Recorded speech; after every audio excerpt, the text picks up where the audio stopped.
Welcome back, my friend, to another episode of The Diaries of June. As always, I'm your host, Autumn, here to share Nana June's fabulous adventures in the Roaring '20s. Well, mostly fabulous. It can't all be flapper dresses and speakeasies. Sometimes life gets you down, you know? But that's all right. If there's one thing I've learned from Nana June, it's that you can pick yourself back up and power through just about anything. The diary entry I have in store for you this episode hits a little close to home. Nana June's first breakup. You see, listener, I'm going through a breakup right now, too. It's not my first, but, well, I won't get into it too much right now. Long story short, I'm back on Orchid Island. I had to get out of San Francisco and just get away for a while. For how long? I'm still figuring that out. So here I was, back on Orchid Island, feeling blue, cozying up in the reading room with Nana June's diary and a pint of ice cream. Let's be real.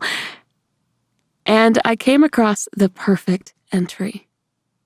Nana June was only 18, but, as usual, totally wise beyond her years.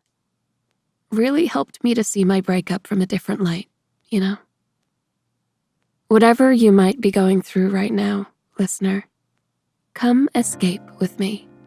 Let's go back to 1908 and hear a bittersweet story of young summer love in London. August 29, 1908. Dear Diary, I think I might have broken a heart today. Not intentionally, but it had to be done. I know I haven't written much about Colin, which I suppose should have been a sign that things were bound to falter. It's like something out of an advice column in the London Daily. If he doesn't warrant mention in your diary, he doesn't warrant your affections. Colin and I met a few weeks ago at a cafe in town. I dragged myself in for a coffee after a long and grueling shift, expecting to talk to exactly no one. I'd wanted only to sit and do a little reading in the late afternoon summer sun before heading back to my dormitory. 2 sentences into my novel, I was interrupted by an, "Excuse me, miss, is this seat taken?" I looked up to see a young man, admittedly a handsome young man, tall and trim, flashing a bright smile below his green eyes. As much as I had been looking forward to my quiet time, I invited the young man to take a seat. He introduced himself as Colin Mayweather and told me he was new to London, having just relocated from Ireland. "I gather from your accent that you're new here too," he told me. It's funny, diary. The New Yorkers always flag my accent as a touch British, and the Londoners always flag my accent as a touch American. Seems I'm the foreigner no matter where I go. Colin seemed happy to meet another pseudo-expat. He explained he'd come from Northern Ireland to find work in London. Somewhere a little sunnier, he joked. As if on cue, storm clouds rolled over our little spot of summer sun. Colin offered to carry my coffee to a table inside, and we spent a lovely afternoon chit-chatting. It was nice to speak with a man my own age for a change. In my time back in London so far, I'd gotten all too familiar with having to fend off men twice my years. When Colin asked if we could see each other again, I cheerfully accepted. I wasn't expecting things to progress beyond friendly acquaintance, but Colin turned out to be quite charming. By our second coffee chat, our talk turned from polite subjects to that of favorite colors and family histories. He invited me to dinner later that week, my first proper date since returning to London. I was happy enough seeing Colin, diary, but something in the back of my mind plagued me. I couldn't help but feel like I was heading down the very road I'd left New York to avoid. A path that led to marriage, children, things I don't want right now. Things I'm not sure that I want at all. Still, it was nice to have the company. To stroll arm in arm along the Thames. To watch a silent picture and wonder if his fingers would find mine and lace together between our seats. To exchange shy kisses on the stoop of my dorm, bidding each other goodnight before the house mother peeked between the curtains to find us canoodling. It was nice, diary. A summer romance I hadn't expected to experience, hadn't known I'd needed to experience. But, well, I couldn't say this to Colin, so I'll tell you in truth. He could have been anyone. It wasn't Colin himself that I fancied, but rather the notion of dating itself. I fancied having someone fancy me. Is that conceited to admit? I knew it wasn't fair, though, as Colin and I spent more time together. He started asking the sorts of questions I always associated with Claire's life, not mine. How long do you plan to wait until you get married? How many children do you hope to have? My father had asked the very same questions, as though my body were an hourglass with the sand all but run out. My father had asked the very same questions. On one particular date, Colin took me to a matinee showing of local theater production The Lamp in the Shadow. And it was then I began to realize that it might be time to call things off. I'd offered to procure us some confections, he said as we strolled through the lobby, arm in arm. But I know you ladies are always watching your figures. It was all I could do not to snort. If only he knew about my midnight tea cake habit. I think he might have taken my suppressed snort as a show of offense, because he quickly tried to reassure me. Of course, your figure is lovely, he followed quickly. Just lovely. I expect you'll have no trouble when it comes time to bring a family into the world. I knew he was trying to compliment me, diary, but suddenly all I could hear was Father and Claire admonishing me for letting my good childbearing years go to rot. And here was Colin, clearly of a similar mind, charting out our future together one skipped sweet and easy labor at a time. Bring a family into the world? I repeated, trying to keep my voice light. That presumes quite a lot, Mr. Mayweather. I hope it presumes that I would quite like that future with you, Miss Parker, he responded. Were we players in the matinee, I might have found his line smooth, but it was my life, and I was growing more uncertain about whether Colin factored into it. A few days after our matinee, he invited me to his flat for a romantic dinner. While I'm not particularly opposed to the idea of spending an evening alone together in his flat, I knew what sort of unspoken agreement accepting his offer would lead to. The kind that had me sneaking back into my dormitory before the house mother noticed I'd spent the night abroad, so to speak. I'll admit, diary, I've wondered about intimacy, shall we say? I know the rule is to wait until marriage, but I've known many a classmate to kiss and tell, and it all sounds thrilling, to be honest. But as curious as I am, a part of me felt it would be entirely unfair to Colin. He wanted a bride on his arm, and eventually a mother to his children. I couldn't steal his affections one night only to call things off the next. So I did the kind thing, at least what I hope was the kind thing. I met him for coffee at the cafe where we'd first met, and I told him I couldn't see him anymore.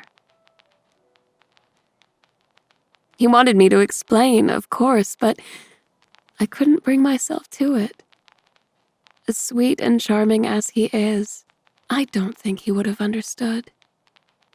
A woman tells you she's not interested in marriage and children, and you form a certain opinion, valid or not.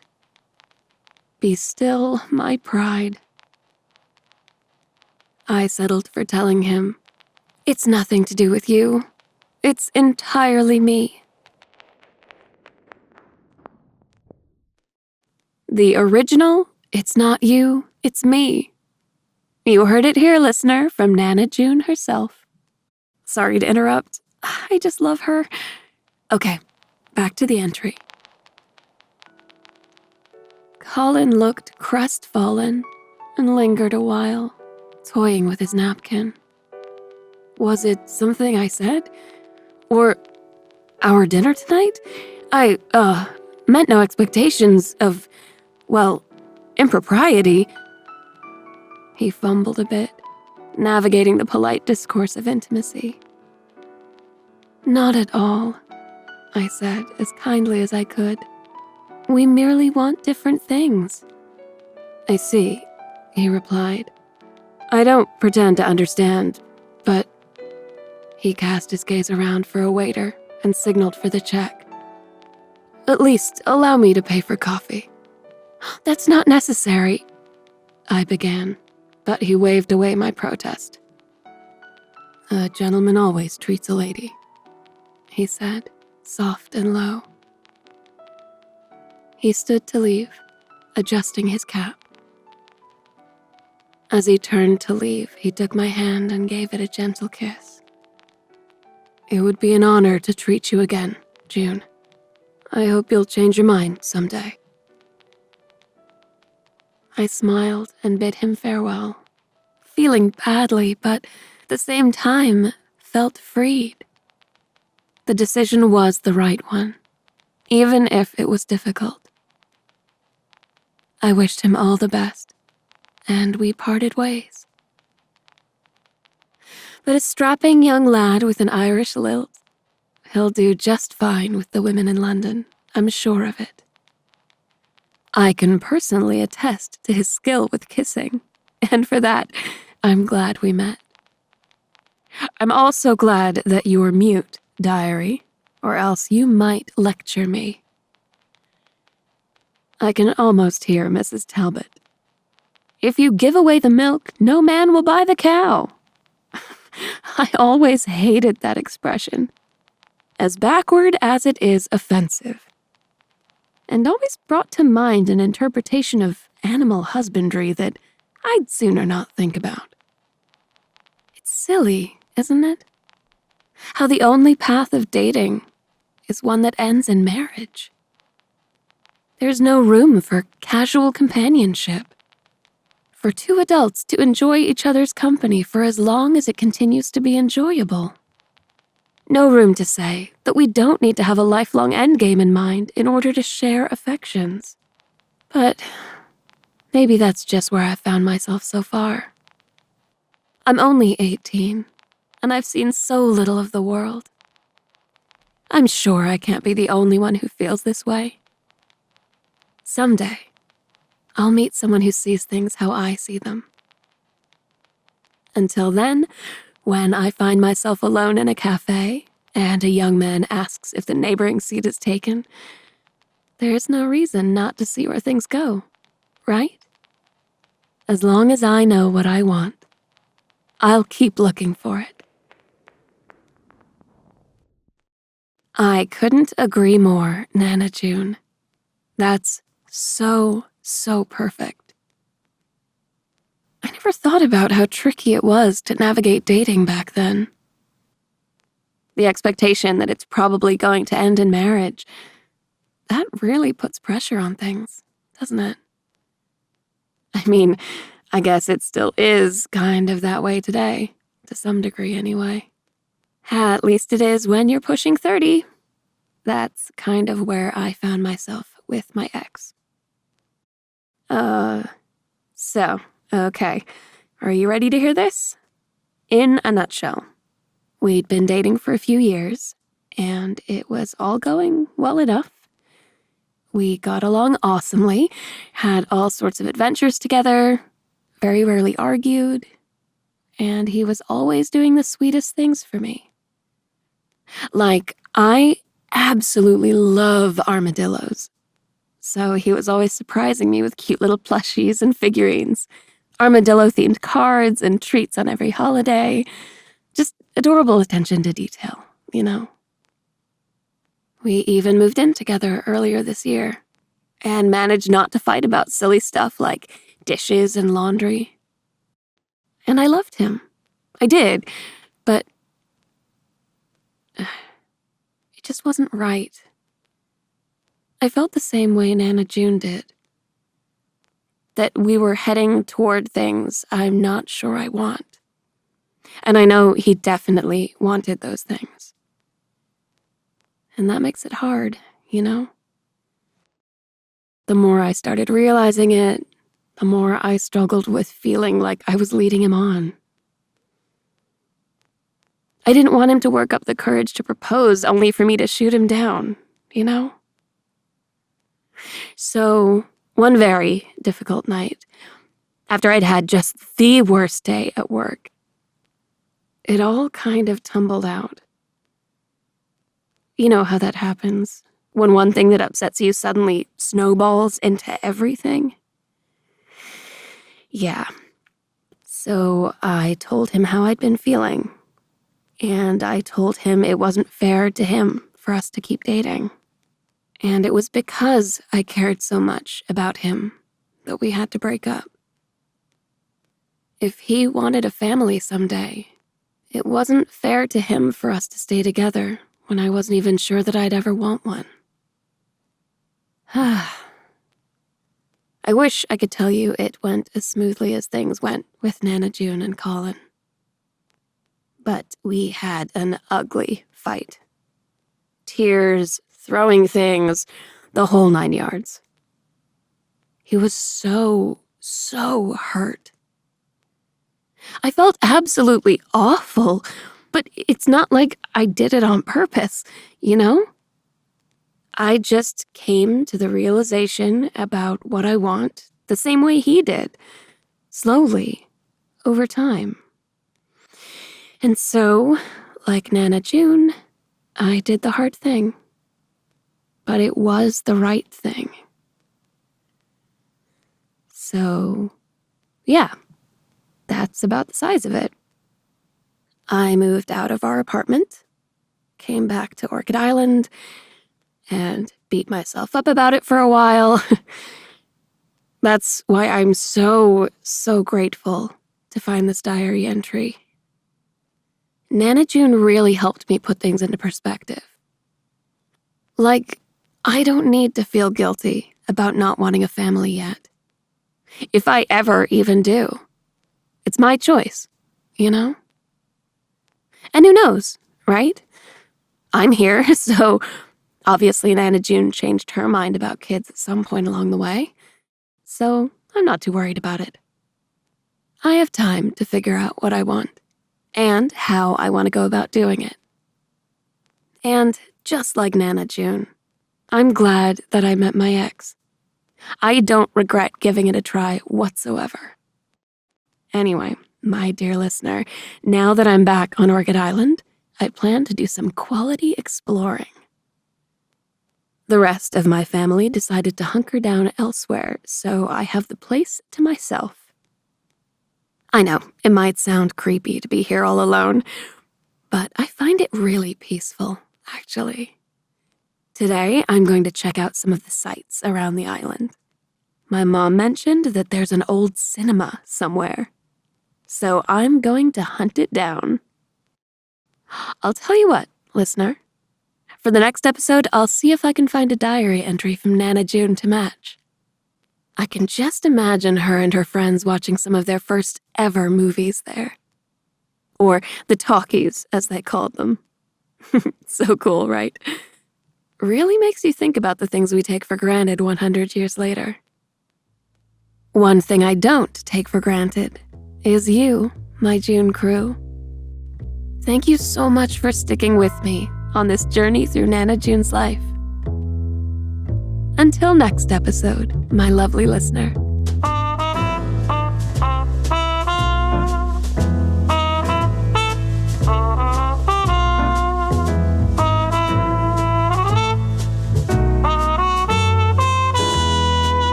This has been June's Journey, The Lost Diaries from Wooga.